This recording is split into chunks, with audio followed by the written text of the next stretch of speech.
ఒక simple mind shift over a period of time బ్రహ్మాండమైన ఫలితాలు వస్తాయి.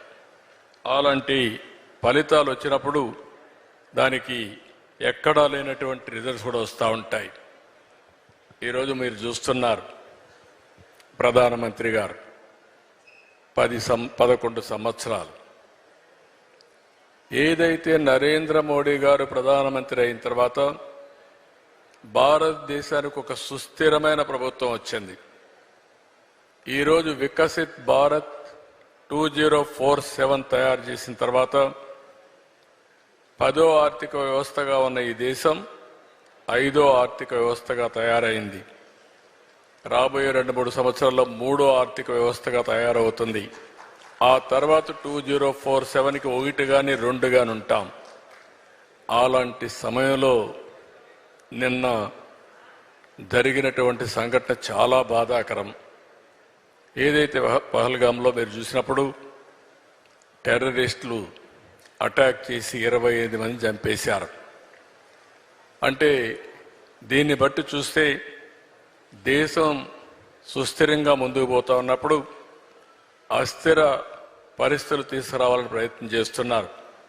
దీన్ని భారతదేశంలో ఉండే ప్రతి ఒక్క పౌరుడు కూడా దీన్ని తీవ్రంగా ఖండించాల్సిన అవసరం ఉంది, గర్హించాల్సిన అవసరం ఉంది.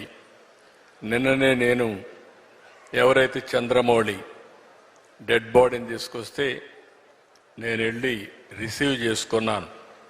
ఈరోజు పవన్ కళ్యాణ్ గారు కావలికి వెళ్ళి వాళ్ళ కుటుంబాన్ని పరామర్శించి వారు వచ్చారు. అంటే మేము చేయడమే కాదు, ఈరోజు ఇక్కడికి వచ్చినప్పుడు స్పాంటేనియస్గా నేను లాస్ట్లో చెప్దాం అనుకుంటే చిరంజీవి గారు ఆ ఇష్యూ తీసుకొని సంతాపం తెలియజేసే పరిస్థితికి వచ్చాం.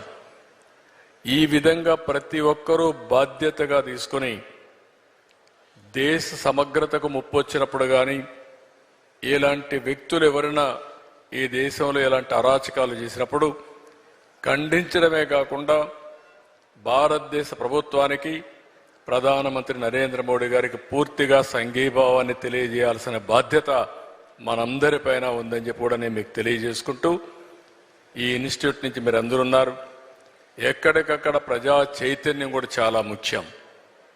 ఈరోజు ఇలాంటి శక్తులు కొంతమంది మనలో కూడా రావచ్చు, మామూలు వ్యక్తులుగా తిరగచ్చు, ఇలాంటి ఘోరాలు కూడా చేసే ప్రమాదం ఉంటుంది. కాబట్టి అప్రమత్తంగా ఉండాల్సిన అవసరం ఉందని చెప్పి తెలియజేసుకుంటూ, భారతదేశానికి ఆ శక్తి ఉంది, ఈ చిల్లర రాజకీయాలతో ఏమీ కాదు.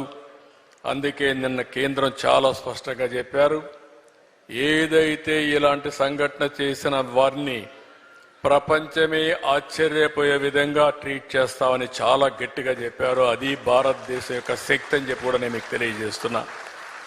కాబట్టి మనందరిలో కూడా ఆ చైతన్యం రావాలి, ఆ బాధ్యత ఉండాలని మరొక్కసారి కోరుకుంటూ, ఏది ఏమైనా చాలా best event.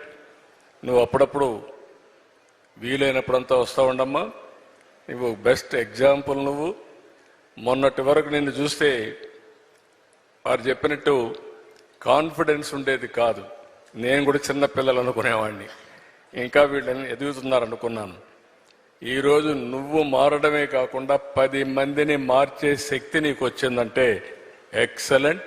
Congratulations. I wish all the best. Thank you so much. I am proud of you.